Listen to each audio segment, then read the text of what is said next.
The doors of St. Patrick's Cathedral burst open violently, letting in not only the cold wind of New York, but also a figure covered in rags. "Stop everything!" shouted the beggar woman, with a voice that didn't match her ragged appearance. "She's not who you think, Charles." Act 1. Introduction. A sepulchral silence took over the cathedral. 200 elegantly dressed guests turned in unison. The organ ceased abruptly, leaving the last note suspended in the air like an unanswered question. In the first row, the groom's mother brought her hand to her chest in a gesture of horror. Charles Parker, heir to a real estate empire valued at billions of dollars, stood motionless at the altar. His gaze, previously fixed on his stunning bride, Vanessa Mitchell, was now locked on the worn figure standing in the central aisle. For a fleeting moment, something in his eyes betrayed recognition. "Security!"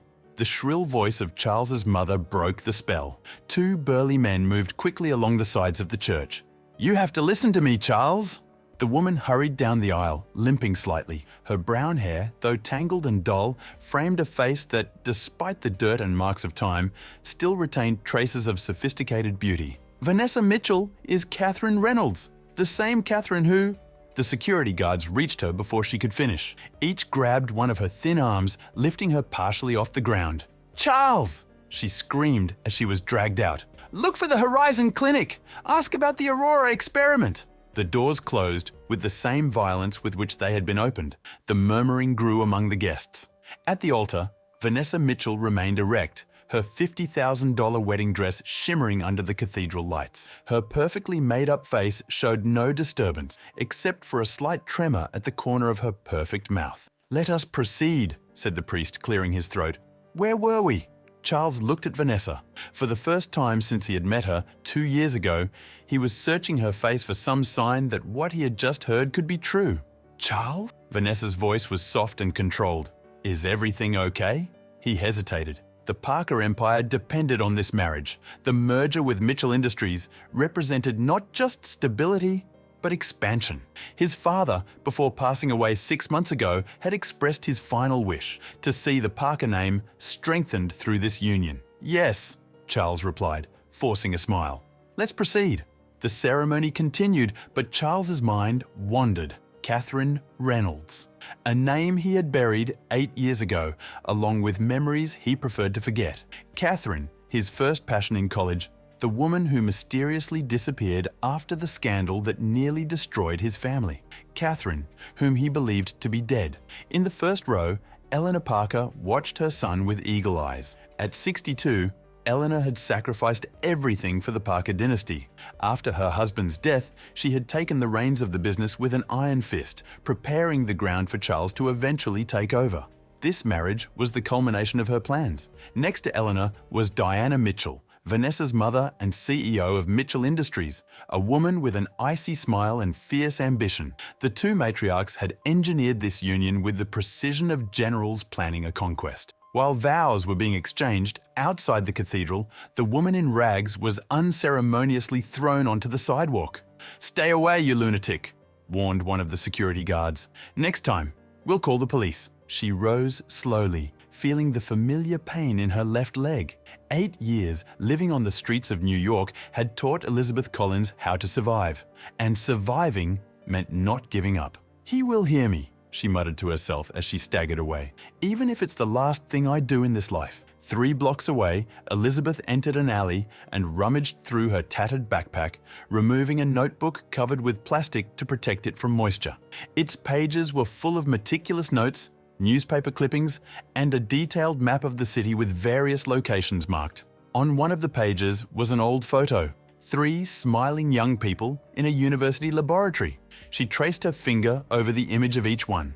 Herself, Charles Parker, and a young woman whose eyes reflected the same coldness that she had seen today at the altar, albeit in a slightly different face. Elizabeth had no illusions about her chances. Against her were 2 corporate empires, unlimited money, and 8 years of a life that had transformed her into someone invisible to society. In her favor, only the truth and one last fragment of evidence that she guarded like a treasure.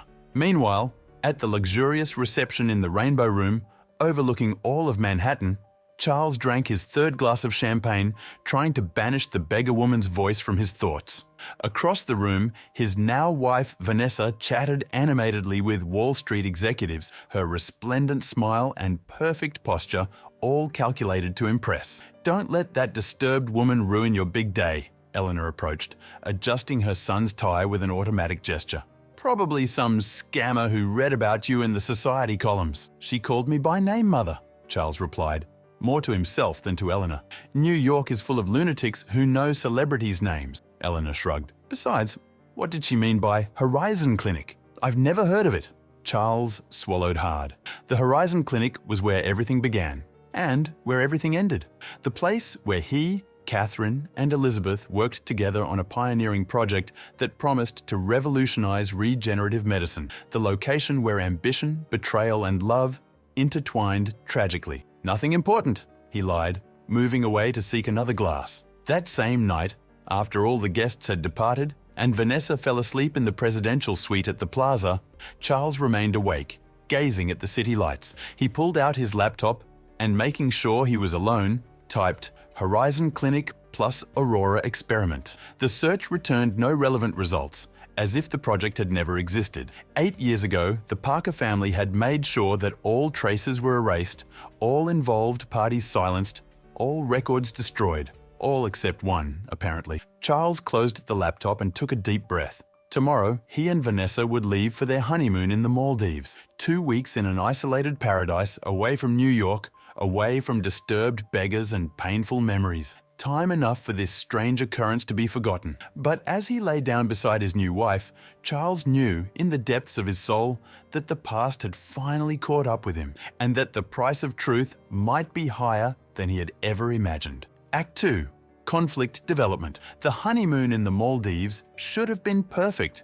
The private bungalow over the crystal clear waters offered absolute isolation and luxury. The sky, an impossible blue, seemed painted especially to celebrate the union of Charles and Vanessa. However, Charles couldn't fully surrender to the moment. "You're distant," Vanessa observed on the third night, as they dined under the stars. Her green eyes studied her husband with clinical intensity. "It's because of that beggar woman, isn't it?" Charles almost choked on his wine. "Of course not. Do you know who she is?" The question came out with studied casualness as Vanessa played with the edge of her glass. "Some disturbed person," Charles replied too quickly. "Probably saw our photos in magazines." Vanessa smiled, a smile that didn't reach her eyes. "Great. I would hate to think you're keeping any secrets." That night, while Vanessa slept, Charles went out to the veranda and called his personal assistant in New York. "Kevin, I need you to find someone for me discreetly. A woman, probably living on the streets. Name Elizabeth Collins." On the other side of the world, Elizabeth was fighting against the flu that had afflicted her for 3 days. The homeless shelter in the Lower East Side was crowded, as always, and she feared her things would be stolen if she fell into a deep sleep. Her notebook remained secure, tied to her body under layers of clothing, but the most valuable content, a small waterproof flash drive, was hidden elsewhere. "Lizzie, you need to go to the hospital," insisted Gloria, an elderly lady who occupied the bed next to her. In her 70s, Gloria was a veteran of the streets who had taken Elizabeth under her protection. "I can't," Elizabeth coughed. "They ask for identification, they ask questions." What she didn't say was that she feared being found. 8 years of hiding had developed in her a paranoia that often kept her alive. The next day, while Charles and Vanessa were diving among corals, Kevin conducted his search in New York. The assistant was efficient. In 4 hours, there was a preliminary report. Elizabeth Collins, PhD in biochemistry from Columbia, former researcher at the Horizon Clinic, reported missing 8 years ago. No official record since then. "Send this report to my private email and forget you did this research," instructed Charles, quickly ending the call when he saw Vanessa approaching on the beach. Upon returning to New York 2 weeks later, the Parker couple's routine was quickly established. Vanessa assumed her role as socialite and philanthropist while keeping a watchful eye on her family's business. Charles immersed himself in work, seeking distraction in managing the real estate empire he had inherited. On his first day back at the office, a folder awaited him on the desk. Inside, more information about Elizabeth, including possible locations where she could be found. Along with it was a note from Kevin. "Should I continue looking?" Charles hesitated. the pen suspended over the paper. Part of him wanted to forget everything, to move forward with his carefully planned life. Another part, however, knew he wouldn't be able to rest without discovering what Elizabeth wanted, and if she really knew something about Vanessa. Yes, discreetly, he wrote, before putting the folder in his briefcase. That night, during a charity dinner, Charles observed his wife enchanting Manhattan's elite with her intelligence and grace. Vanessa Mitchell Parker, or would it be Catherine Reynolds, was undeniably magnetic. Her musical laughter, her knowledge of art and politics, her ability to make anyone feel special for a few moments, all of this had attracted Charles from their first meeting. "Your wife is charming," commented a senator beside him. "Meeting her must have been like lightning striking you." "It was something like that," Charles replied, remembering the day Vanessa appeared in his office to discuss a possible partnership between their companies. At the time, he didn't notice any resemblance to Catherine. Or perhaps he didn't want to notice. 3 days later, Kevin finally located Elizabeth. She's hospitalized at Bellevue Hospital. Severe pneumonia. No health insurance. She's being treated as indigent. Charles cancelled all his meetings that afternoon. "Say I had a family emergency," he instructed his secretary. At the hospital, Charles used his surname and influence to obtain information. Elizabeth was on the 3rd floor, in stable condition, but still weak. When he entered the room, he found her asleep, connected to oxygen tubes and serum. Her body, naturally thin, seemed consumed by the disease. Charles pulled up a chair and sat beside the bed. Up close, he could see traces of the brilliant woman he once knew, the promising scientist whose career was destroyed along with her discovery. Elizabeth's eyes opened slowly, unfocused at first. When she recognized him, she tried to sit up. "You came." Her voice was a hoarse whisper. "I knew you would come." "What do you want, Lizzie?" Charles asked, using the nickname that only the closest ones knew. "Why show up at my wedding after all these years?" Elizabeth breathed with difficulty. "First, tell me something. Did you really not recognize Catherine? Or did you decide to ignore the signs?" Charles stood up, agitated. "Vanessa is not Catherine. Catherine is dead." "She's not?" Elizabeth tried to prop herself up on her elbows. "She's very much alive and married to you. Plastic surgery, a new identity, and 8 years. But it's her, Charles. This is absurd. Why would Catherine pretend to be someone else? Why all this elaboration? For the money, for the power, for what has always motivated Catherine." Elizabeth coughed violently. "And to complete what she started 8 years ago." Charles approached the window, trying to organize his thoughts. Mitchell Industries was a powerhouse in the pharmaceutical field, but they had emerged practically from nowhere about 7 years ago. Diana Mitchell, supposedly Vanessa's mother, rarely appeared in public and maintained rigid control over the company. "If what you say is true, what happened to the real Vanessa Mitchell?" he asked, fearing the answer. "There never was a Vanessa Mitchell," Elizabeth replied, her eyes now fully alert despite her physical fragility. "Diana isn't anyone's mother. She's just an executive hired to play that role. Mitchell Industries was built with money from the Aurora experiment." Charles felt his blood freeze. The Aurora experiment had been the most ambitious project of the Horizon Clinic, a revolutionary cell regeneration therapy secretly funded by the Parker family. When initial tests showed devastating side effects, Charles insisted on stopping the research. Catherine vehemently disagreed, arguing that the risks were acceptable given the profit potential. The discussion escalated until a fire devastated the laboratory, destroying years of research and supposedly killing Catherine. "It wasn't an accident, was it?" Charles asked, although he already knew the answer. "Catherine faked her own death and stole the experiment data. The fire was just a smokescreen." Elizabeth paused, exhausted by the effort of speaking. "She attacked me when I confronted her. I was between life and death for weeks. When I recovered, no one would believe my word against the Parker family, who had already hushed up the scandal. Why didn't you come to me before?" Elizabeth's gaze hardened. "Because I didn't know which side you were on, Charles. It was your family that destroyed the evidence, that left me without a career and without credibility. I needed 8 years to gather enough proof." Before Charles could respond, the door to the room opened. A nurse entered, followed by 2 men in suits. "Sorry, Mr. Parker, but visiting hours are over," said the nurse, avoiding looking directly at him. The men didn't identify themselves, but their looks made the message clear. It was time to leave. Charles recognized the type, private security, probably hired by his mother or by Vanessa to keep watch over Elizabeth. I'll be back tomorrow, Charles promised Elizabeth as he headed for the door. Orion checklist, Elizabeth whispered quickly. Public library, scientific periodicals section, shelf 42. In the corridor, Charles was approached by one of the men. Mr. Parker, your mother and your wife are concerned about this association. This woman is mentally unstable. Tell them I handle my own affairs, Charles replied coldly. Upon leaving the hospital, Charles noticed a black car discreetly following him. His phone rang. It was Eleanor. What do you think you're doing? His mother's voice overflowed with controlled fury. Visiting a beggar who tried to ruin your wedding? How did you know where I was? Charles asked, though he already knew the answer. Eleanor had always kept eyes and ears everywhere. That doesn't matter. What matters is that you're risking everything. Our family, our business, your marriage, because of a mad woman.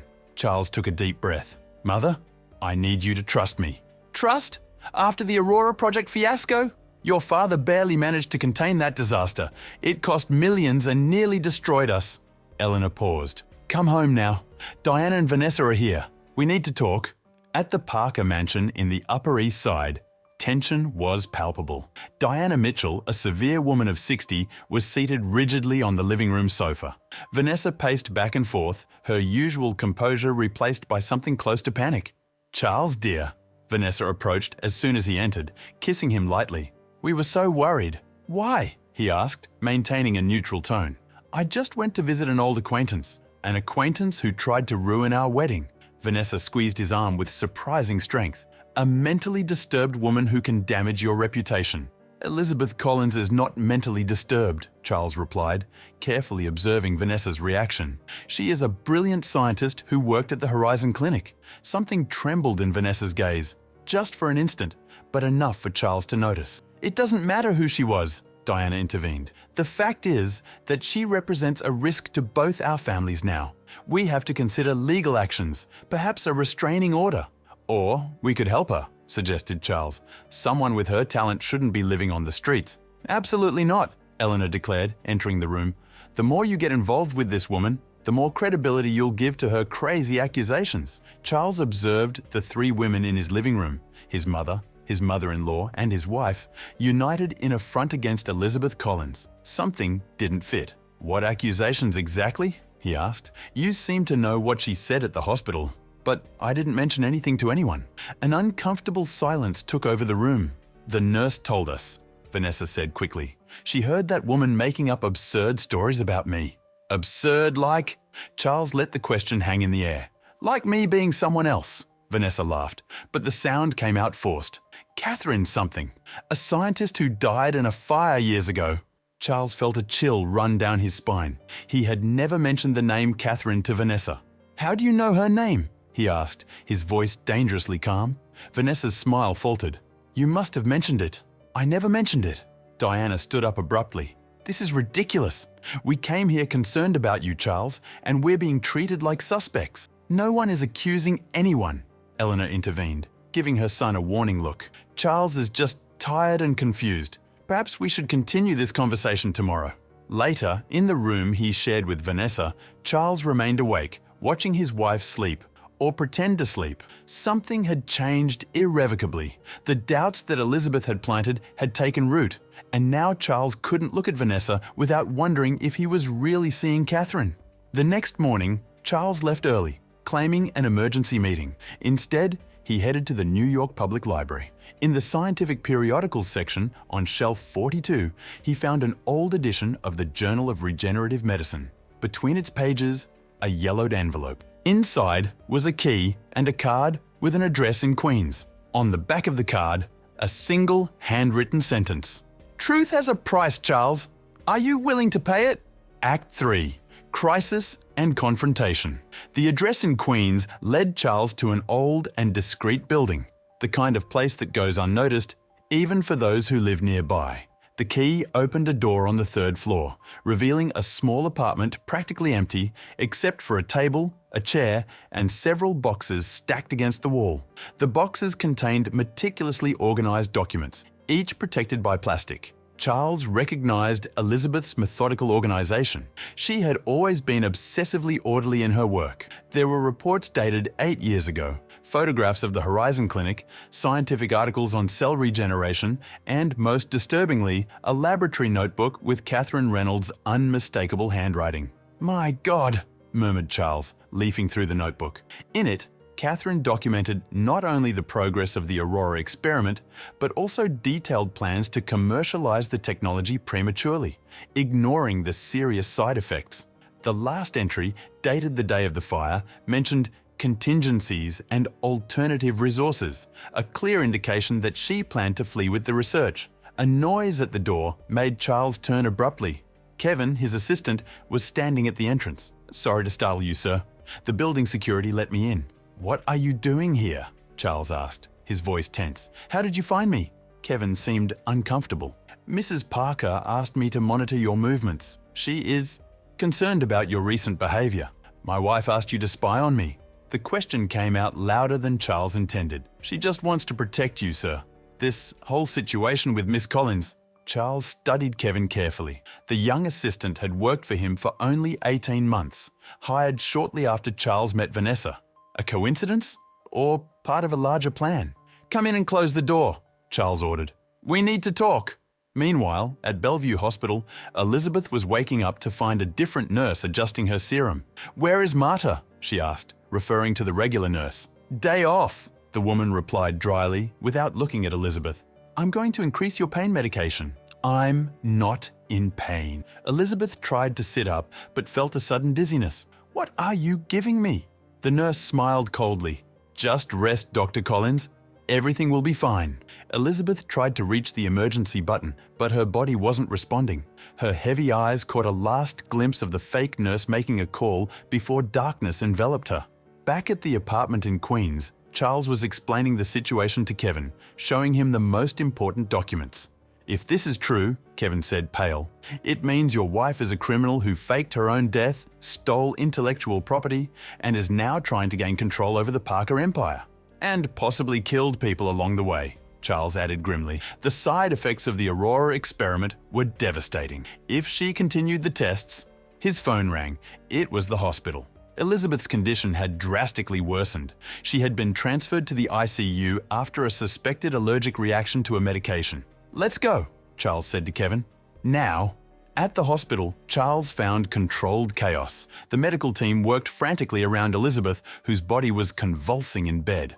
"What happened?" Charles demanded. "Apparent anaphylactic shock," replied a doctor without diverting attention from his patient. "We don't understand how her chart didn't indicate allergies." Charles immediately realized what had happened. Who was on duty? Who administered the last dose of medication?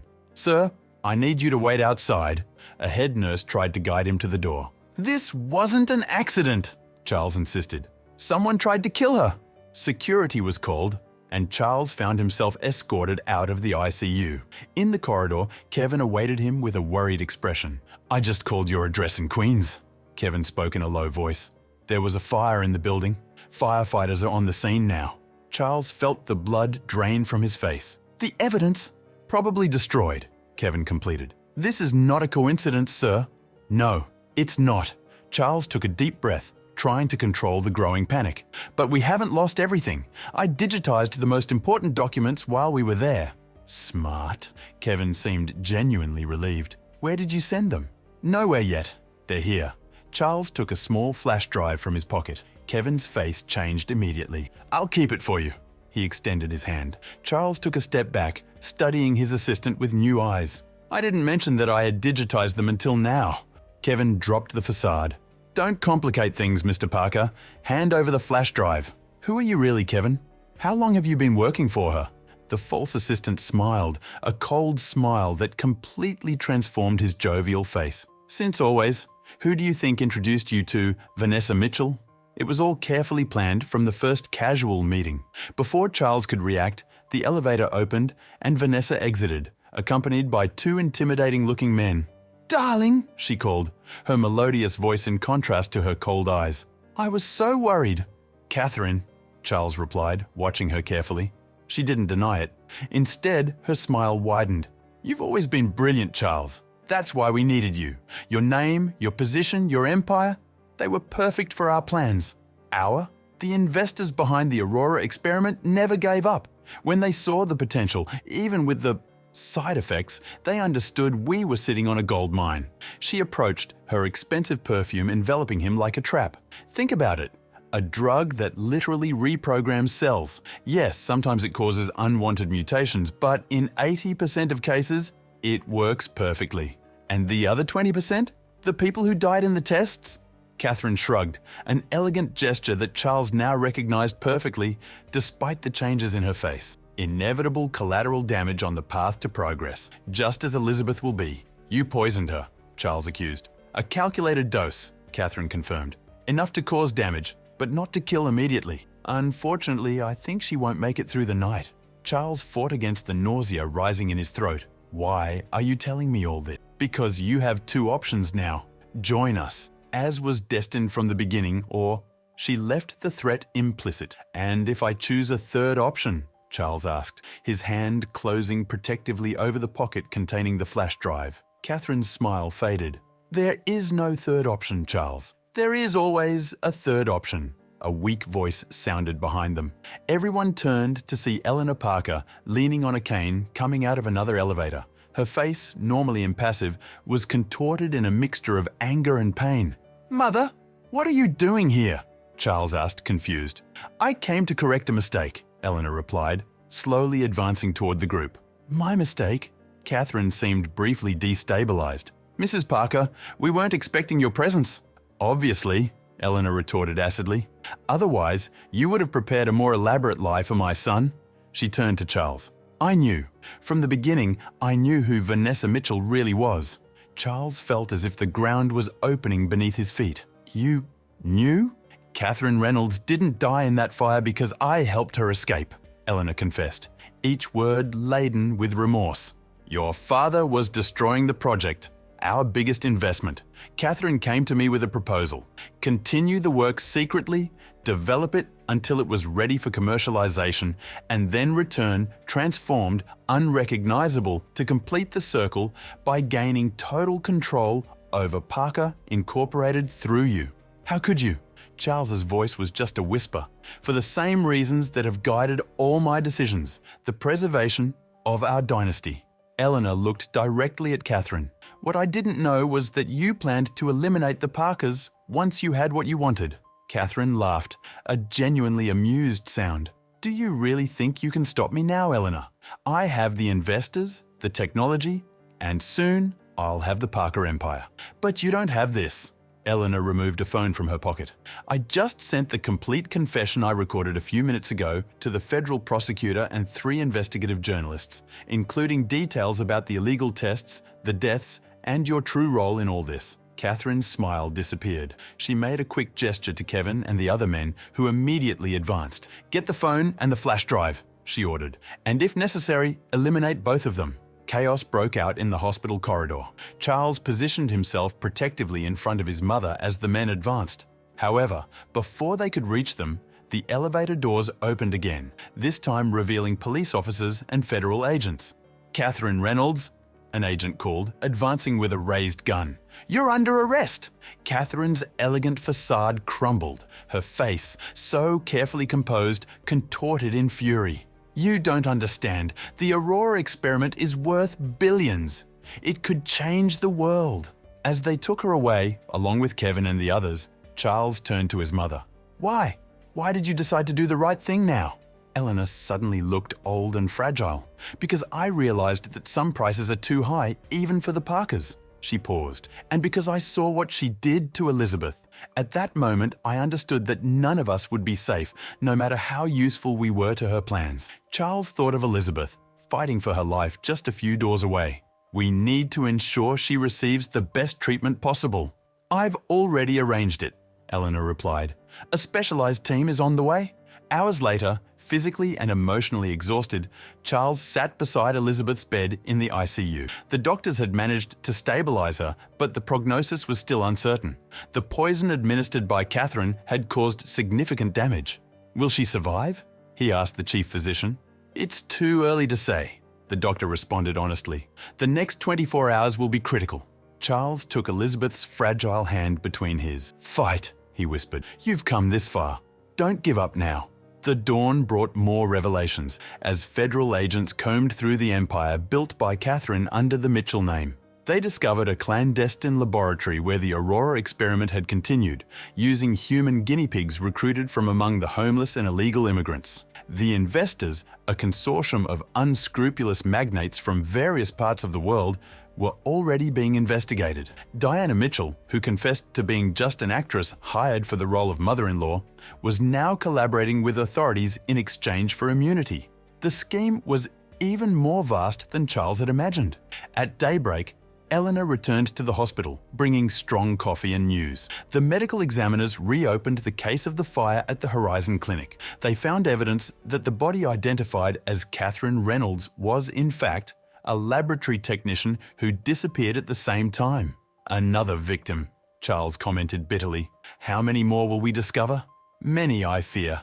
Eleanor sat heavily beside him. What will we do now, Charles? The scandal! I don't care about the scandal, Charles interrupted. I don't care about the company or the Parker name. All I want is for Elizabeth to survive and for Catherine to pay for her crimes. Eleanor studied her son as if seeing him for the first time. You really care about her, don't you? About Elizabeth? I always cared, Charles admitted, realizing the truth of these words only as he pronounced them. If I had been braver 8 years ago, none of this would have happened. In the afternoon, a slight squeeze of his hand awakened Charles, who had fallen asleep in the chair. Elizabeth was conscious, her clear eyes focused on him. Hi, she whispered, her voice almost inaudible. Hi, he replied, tears of relief blurring his vision. Welcome back. Catherine? Arrested. It's over, Lizzie. It's really over now. A weak smile illuminated Elizabeth's face. You believed me. Too late, Charles lowered his gaze. Almost too late. But it wasn't, Elizabeth managed to say before fatigue took her back to sleep. In the days that followed, as Elizabeth slowly recovered, the media storm intensified. The Aurora experiment scandal became international headline news. Parker Incorporated suffered a devastating blow, with shares plummeting and business partners distancing themselves. The family fortune, though still substantial, decreased significantly.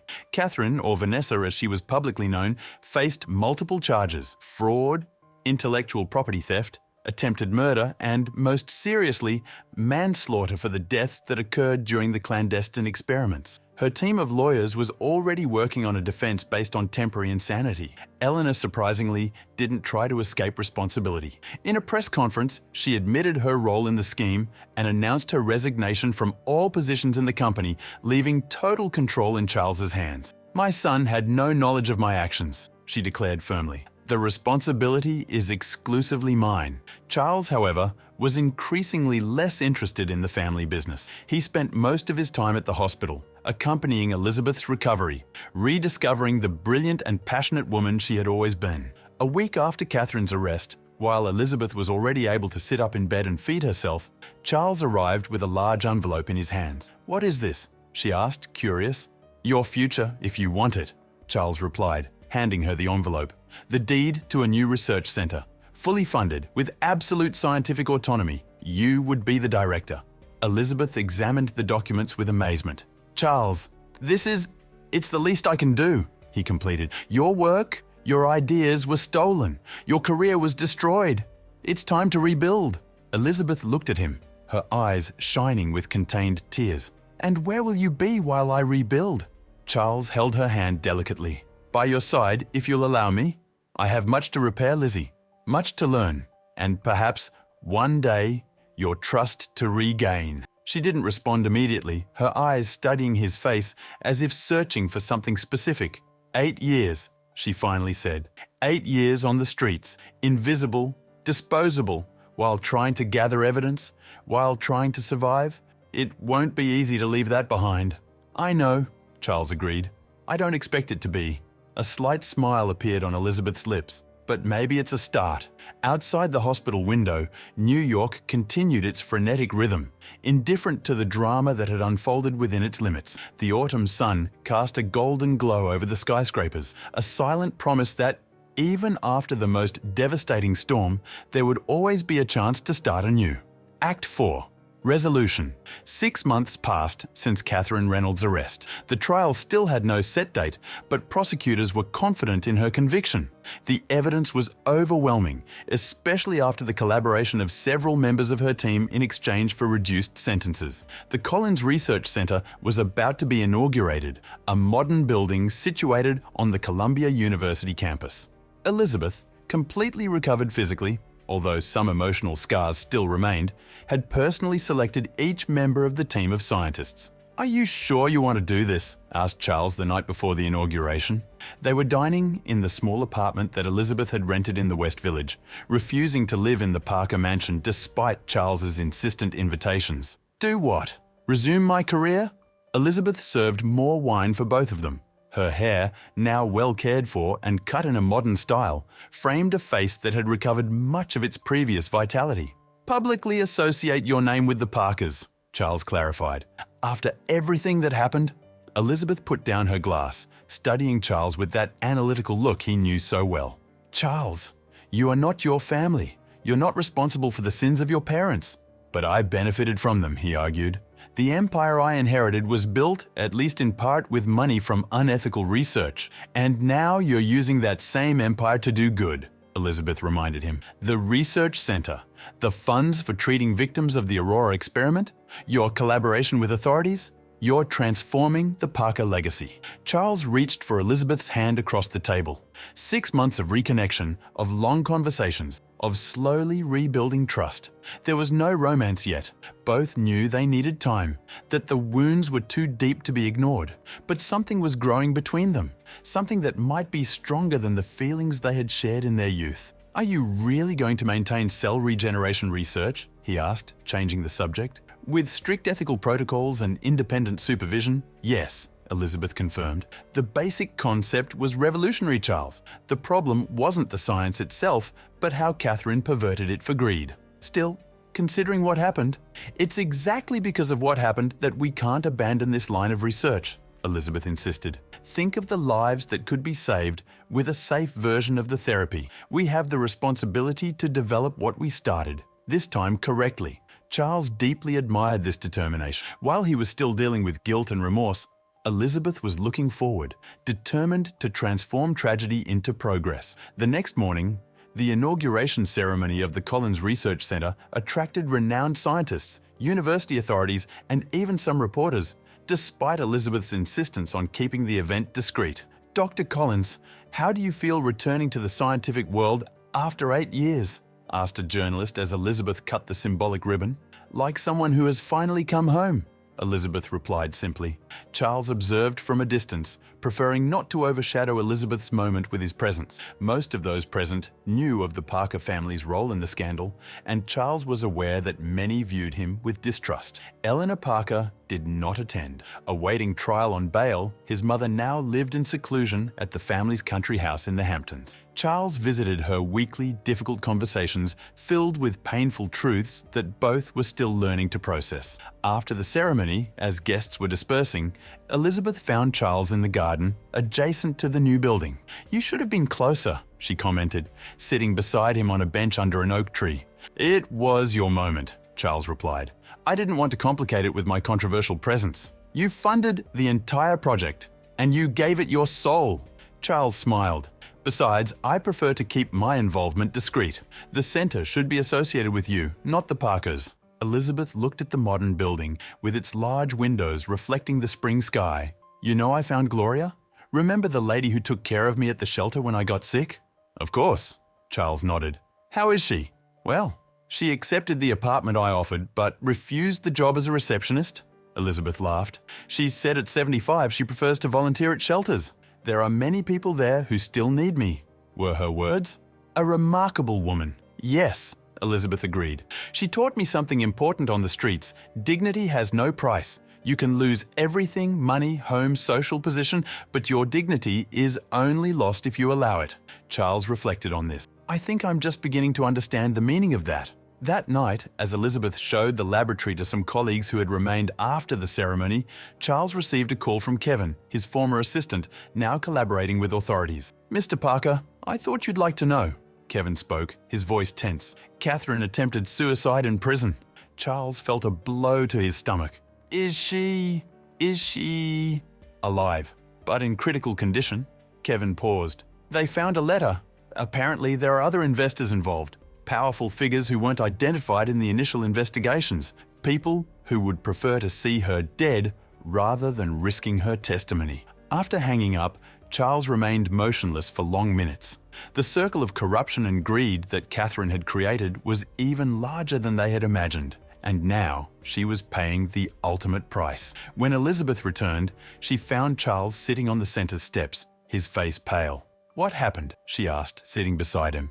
Charles told her about the call. Elizabeth listened in silence, her face an impenetrable mask. "Do you care if she lives or dies?" Charles finally asked.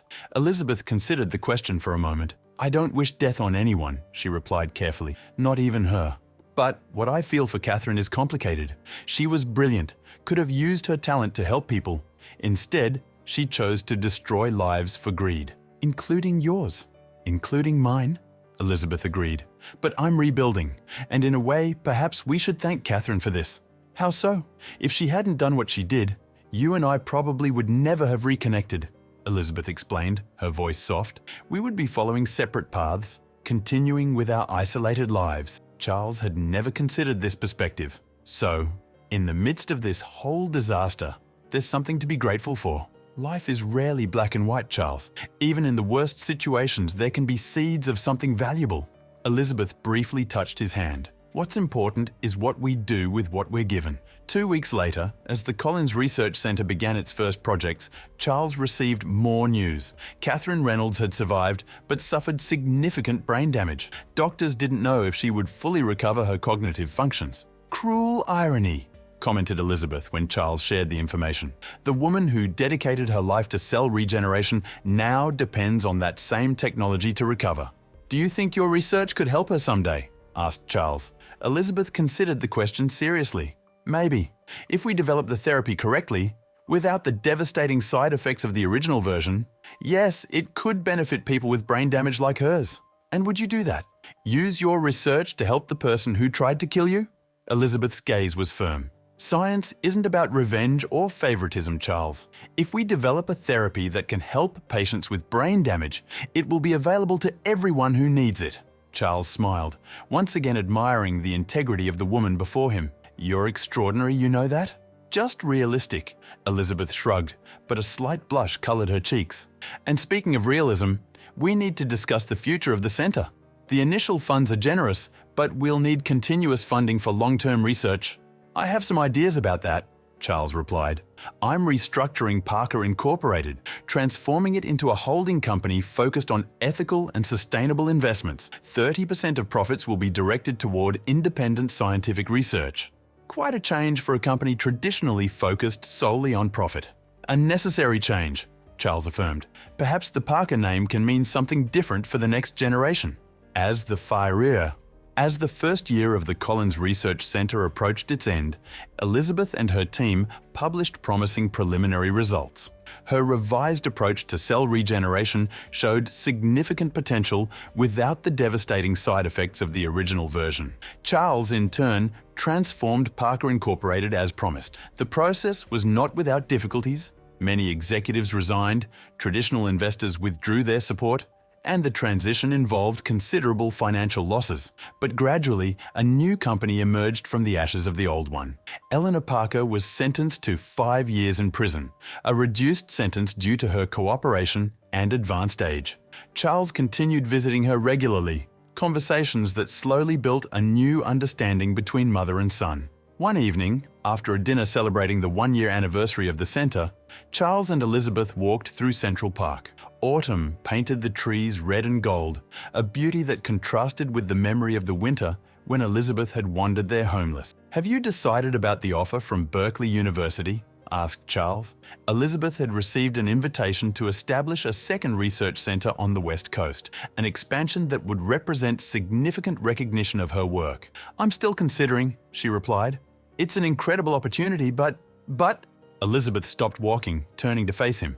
"But it would mean moving to California, leaving this." She made a vague gesture between them. "This?"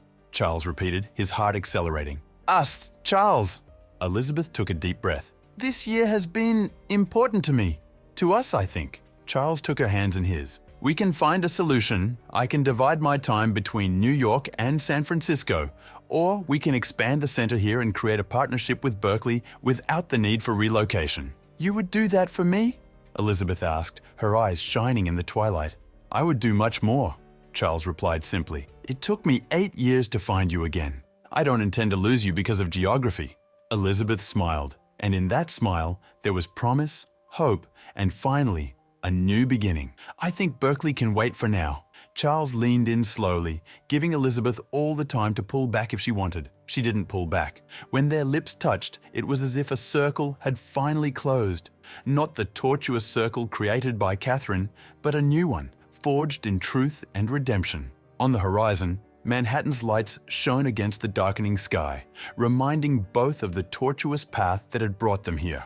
A beggar had interrupted a wedding, shouting an inconvenient truth that no one wanted to hear. And that truth, painful as it was, ended up being the catalyst for something deeper and more genuine than either of them could have imagined. The price of truth, murmured Elizabeth against Charles's lips. Worth paying, isn't it? Every penny, he replied, wrapping her in his arms as night fell over New York, a city of millions of stories, where theirs was just beginning, or perhaps starting again, after the longest and most difficult of detours, the end.